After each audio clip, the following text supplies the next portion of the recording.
ఛత్రపతి శివాజీ మహారాజ్ గురించి కొన్ని విషయాలు తెలుసుకుందాం రండి.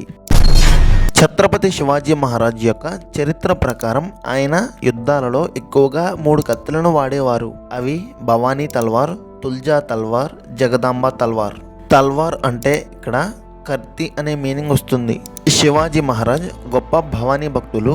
ఈ భవానీ తల్వార్ సాక్షాత్తు భవానీదేవి స్వయంగా మహారాజ్కి ఇచ్చారని చెబుతారు. తుల్జా తల్వార్, ఈ తల్వార్ పేరు తుల్జాపూర్లోని భవానీ ఆలయం నుండి వచ్చింది. ఈ తల్వార్ శివాజీ మహారాజ్ భక్తిభావంతో కలిగి ఉన్న తుల్జా భవానీ అమ్మవారి యొక్క ఆశీర్వాదంగా పొందారు. జగదాంబ తల్వార్, ఈ కత్తిని న్యాయమైన యుద్ధాలను జరిపి ప్రజలకు న్యాయం కల్పించాలని సంకల్పంతో ఈ కత్తికి జగదాంబ తల్వార్ అని పేరు పెట్టారు. ఈ తల్వార్ ప్రస్తుతం లండన్లోని రాయల్ కలెక్షన్ ట్రస్ట్ మ్యూజియంలో ఉంది. ఛత్రపతి శివాజీ మహారాజ్ గారు ప్రతి ఒక్కరిని సమానంగానే చూసేవారు. ఎలాంటి పరిస్థితుల్లో ఉన్నా సరే శివాజీ మహారాజ్ నిస్సహాయతలో ఉన్న స్త్రీలను ఎప్పుడూ రక్షించేవారు. శత్రు రాజ్యంలోని స్త్రీలనైనా సరే తన రాజ్యంలోని సైనికులు వారితో తప్పుగా ప్రవర్తిస్తే కఠినమైన శిక్షలను విధించేవారు. ఈ లక్షణాలు శివాజీ మహారాజ్ గారికి తన తల్లిగారు జిజియాబాయి చిన్నప్పటి నుంచి నేర్పించారు.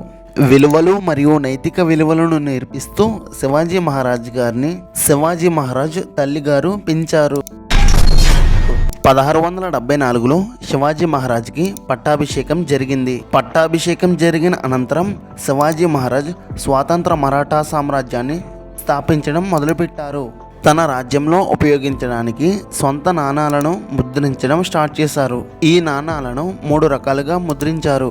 అవి హాన్, శివరాయ మరియు రూపాయ. హాన్ ఇవి బంగారంతో తయారైన నాణాలు. వీటికి విలువ ఎక్కువ. వీటిని అధిక లావాదేవీల కోసం ఉపయోగించేవారు. రెండవది రూపాయ. ఇవి వెండితో తయారైన నాణాలు. వీటి విలువ మధ్యస్థంగా ఉండేవి. మూడవది శివరాయ. ఇవి రాగితో తయారు చేసినవి. ఇవి ఎక్కువగా సాధారణ ప్రజలు మరియు వ్యాపారస్తులు ఉపయోగించేవారు. శివాజీ మహారాజ్ ముద్రించిన నాణాలపైన దేవనారి లిపిలో శ్రీ రాజశివ లేదా శ్రీ శివఛత్రపతి అనే పదాలను ముద్రించేవారు.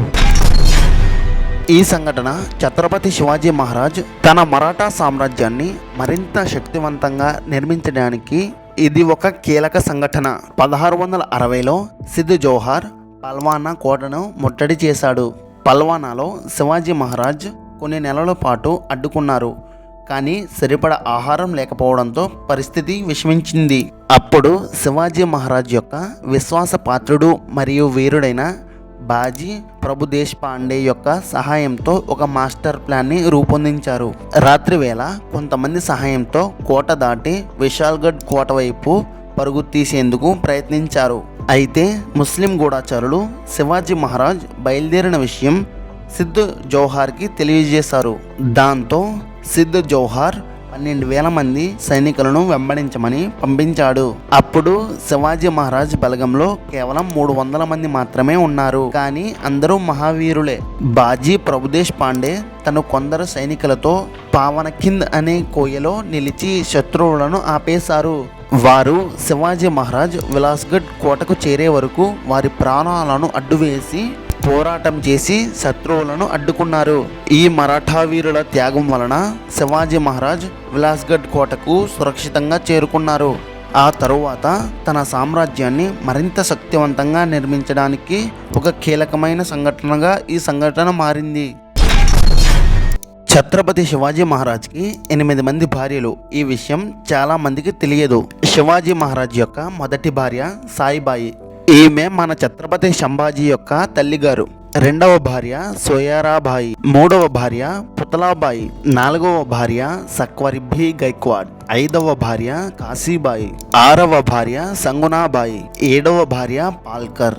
8వ భార్య మోహితే. ఛత్రపతి శివాజీ మహారాజ్ నౌకాదళ ప్రాముఖ్యతను ముందుగా గ్రహించిన మహానాయకుడు. సముద్ర మార్గాలను రక్షించడానికి కోటలను, నౌకలను నిర్మించారు. భారతీయ నౌకా దళాలకు దిశానిర్దేశం చేసిన వ్యక్తి మన శివాజీ మహారాజ్. అందుకే శివాజీ మహారాజ్ని father of the Indian navy అని అంటారు. భారతదేశం యొక్క తొలి సముద్ర రక్షణ వ్యవస్థను నిర్మించిన వ్యక్తి మన శివాజీ మహారాజ్. తిరుగుబాటు సమయంలో సముద్ర వ్యూహాలను అభివృద్ధి చేసిన వ్యక్తి మన శివాజీ మహారాజ్. నావిక శక్తిని ఉపయోగించి శత్రువులను ఎదుర్కొన్న తొలి భారతీయ రాజు మన ఛత్రపతి శివాజీ మహారాజ్. సముద్ర మార్గాల్లో వ్యాపార రక్షణ మరియు మరాఠా సామ్రాజ్యాన్ని స్థాపించిన వ్యక్తి మన ఛత్రపతి శివాజీ మహారాజ్. ఛత్రపతి శివాజీ మహారాజ్కి 15 సంవత్సరాల వయసు ఉన్నప్పటి నుంచి శత్రువులతో పోరాడడం మొదలుపెట్టారు. శివాజీ మహారాజ్ ప్లానింగ్స్ వేయడంలో మరియు హ్యాండ్ టు హ్యాండ్ కాంబాట్లో మంచి సిద్ధహస్తుడు. శివాజీ మహారాజ్ హయాంలో 240కి పైగా కోట్లను స్వాధీనం చేసుకున్నారు. అయినప్పటికీ అవతలి రాజ్యపు స్త్రీలను మాత్రం చాలా గౌరవంగా చూసేవారు.